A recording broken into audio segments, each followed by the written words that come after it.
Je voudrais d'abord remercier Monsieur le ministre de l'Urbanisme, des collectivités territoriales et de l'aménagement des territoires, Moussa Bala Fofana, dès la première rencontre, qui m'a quand même donné une feuille de route claire. Et cette feuille de route consiste à s'inscrire dans la proximité, mais surtout en partenariat avec les maires du Sénégal. Je pense que sur cette initiative-là, on a discuté sur beaucoup de points. Et sur ces points, nous sommes aujourd'hui en train de les dérouler et de les rendre opérationnels. Donc c'est le lieu vraiment, quelqu'un qui te fait du bien, qui t'encadre, c'est le lieu de le remercier pour que demain, que les gens puissent comprendre que dans une administration, c'est la collaboration qui doit primer et non les tiraillements. Donc je tenais vraiment de prime abord de discuter de ça. Et deuxièmement, de rendre hommage à cette brave dame qui est Madame la mairesse, aujourd'hui présidente du conseil de surveillance de l'ADL. Je pense que tout ce qu'elle a, elle mérite parce qu'elle sait se battre, elle sait afficher ses ambitions, mais surtout défendre les intérêts primordiaux de la population. Donc le choix de Golf pour le lancement officiel de la régie des quartiers est le lieu le plus indiqué et le plus approprié parce que simplement cette population-là mérite d'être accompagnée. Vous avez travaillé et je sais qu'aujourd'hui, les graines que nous sommes en train de semer porteront demain ces fruits-là. Ça, je n'en doute pas. Mais c'est également vous dire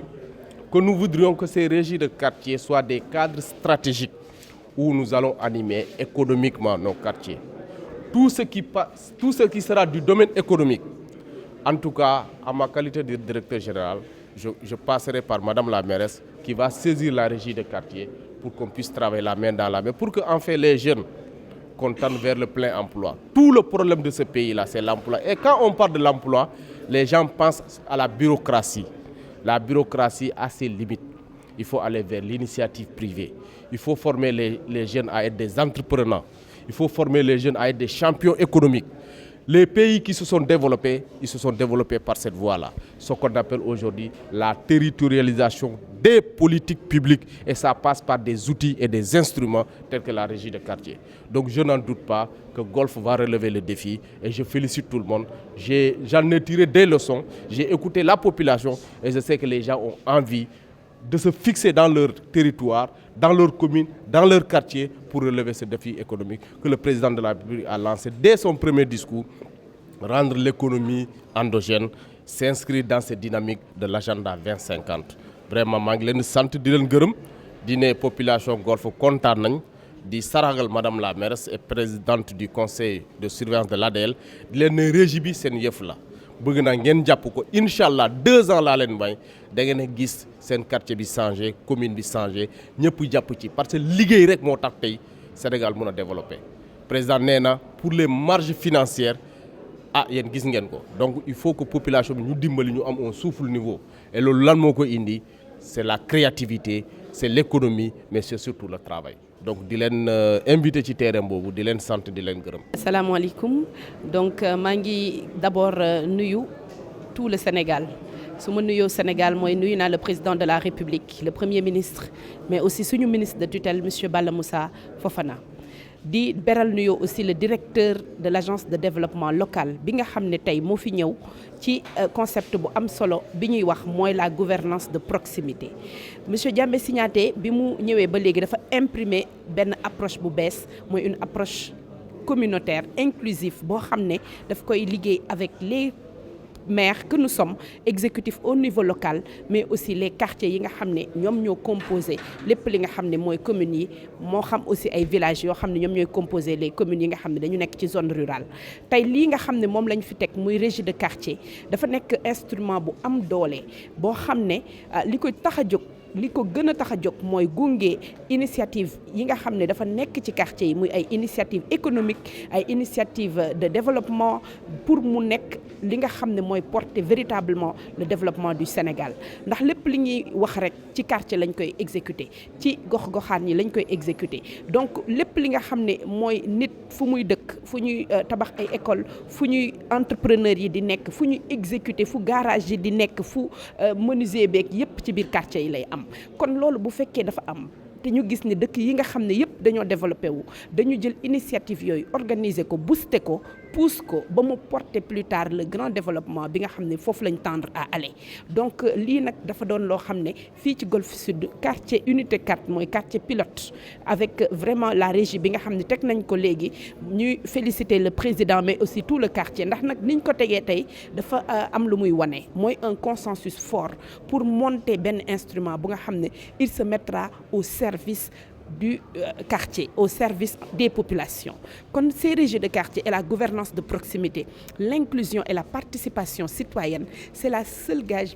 le seul gage bi nga xam ne mën nañ ci appuyer pour mën a territorialiser mais aussi rendre effectif lépp li nga xam ne mooy les décisions qui sont prises au niveau central. Donc économiquement, nous voulons des quartiers forts. Économiquement, nous voulons des citoyens engagés et surtout nous voulons une démocratie économique. Nous voulons aussi économie locale bu am doole ndax loolu mooy économie endogène mooy économie bi nga xam ne dafay xool ci quartier bi ci gox-goxaan ñi lan moo fa am ci dynamique ñu organiser ko booster ko pousse ko ba mu mën a véritablement apporter une rupture par rapport ak li nga xam ne dafa daan jóge ci kaw rek di wàcc. Donc le développement sera local ou ne sera pas, mais le développement local commence par les quartiers et ce sont les individus, ce sont les entrepreneurs, ce sont les initiatives privées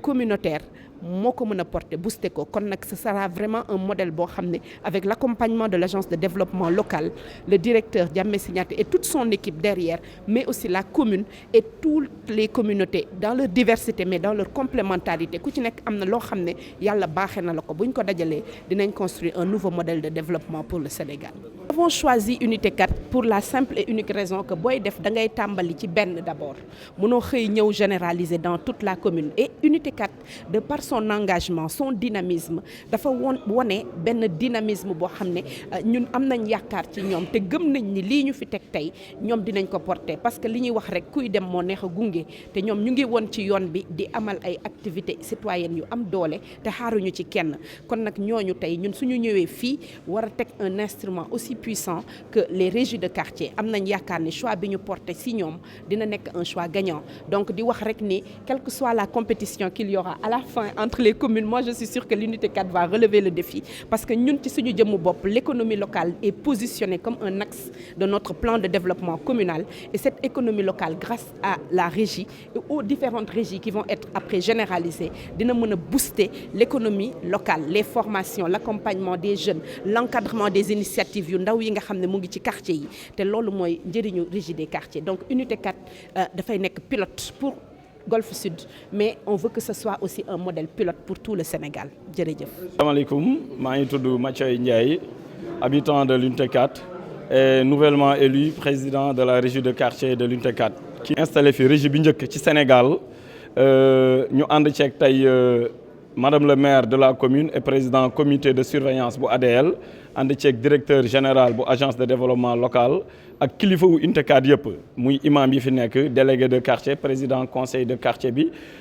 ouvrier yi fi nekk AIC bi CDS bi comité de développement sanitaire ak association yi tànn bi nag di tànneef boo xamante ni si tànneef bu ñu réfléchir la bu ñu xalaat la ndax unité 4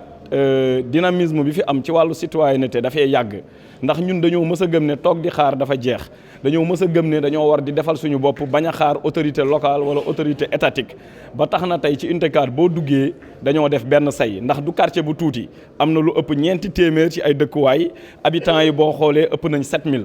te tey ci quartier bi boo duggee kàddu gi benn la wax ji benn la ba bu ñu yëkkatee wala ñu woote war a def dara ñëppay jóg moo xam daayira yi moo xam mbootaay yi moo xam AIC bi wala association yi kon nag tax na ñun dañoo gëm ne régie de quartier bi ñun lu ñu doon xaar lu yàgg la tey nag bu waa agence de développement local ñëwee teg ko ne dinañ dugg ci quartier yi jàppale leen dimbali leen ñu structurer mécanisme yi nga xam ne état teg na ko fi pour askan wi mën cee jaar sukkandiku ci ba développer gox-goxaan yi moom mu yombalal ñu ko ñu jot ci lépp nag mu jaar ci mairie bi kon nag loolu dañ naan alhamdulilah ci incha allahu rabbi ñun fas nañ yéene tàmmali ñu ngi leen koy wax di leen ci invité ñun le 20 incha allah dimanche le 20 juillet fas nañ yéene def set setal bu mag tàmmalee ci loolu buñ jógee ci loolu koñ bi bari na ay jeunes ay ndaw yoo xam ne ñii ay chômeurs lañ ñii amuñu benn expérience professionnelle wala dara ñu ànd ak waa ADL ak waa mairie ci biir régie de quartier bi ñu former leen ci ay petits métiers accompagner leen jàppale leen ba nga xam ne bu ñu demul liggéey ci ay bureau wala liggéey ci ay structures organisées sax ñu mën a demal seen bopp. waaye itam jigéen ñi mbootaay yi bari na fi GIE yi bari na fi ñu woo leen dajale leen former leen ci ay formation yu ñu bëgg a def ndax nag yaakaar naa ne état bi structure yi mu teg ñuy former jigéen ñi ak ndaw ñi bari na te li ñu mën a former ay métiers yu bari la te loolu ak régie de quartier bi comme ni ko directeur waxee moom loolu mooy rôle am yombalal ñu ko bañ ci mën a jot bu ko defee askan wi mën cee jariñu économie circulaire mën a am ci quartier yi ak ci commune bi. Directeur général ADL remettre na madame la mairesse importante quantité de matériel de nettoiement muy lu am solo parce que ku war a nettoyer di nga soxla ay jumtukaay jumtukaay yooyu nag ñoom bàyyiwuñu dara dañ ñoo jox ba jox ñu ay arrosoir jox ñu ay balai cantonnier ndax ku ne xam ne ne unité 4 am na ay mbedd yu ñu pavé te am na mbedd yoo xam ne ak la mairie ñu ngi koy pavé ci moment yi may wax ak yéen te mbedd bu ñu pavé day laaj ñu koy désensabler quotidiennement wala périodiquement kon jox nañu sax ay balai cantonnier pour loolu kon ñun bés bi ñuy woote muy le 20 matériel bi nga xamante ni si soxla nañu ko pour war a mën a dem ci loolu ADL jox na ko suñu maire teg na ko ci loxo régie de quartier bi et nous en ferons bon usage incha allah.